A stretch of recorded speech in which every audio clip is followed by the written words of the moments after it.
এই যে ঝিরিঝিরি গাছ দেখতে পাচ্ছেন আপনারা, আর এই গাছটা সব জায়গায় পাবেন, সব জঙ্গলে।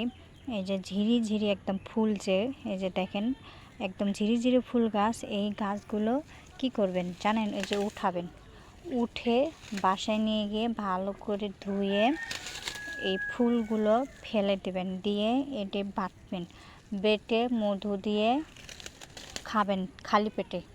অবশ্যই খালি পেটে খাবেন সকাল করে। তো এগুলো আমি তুলে নিচ্ছি।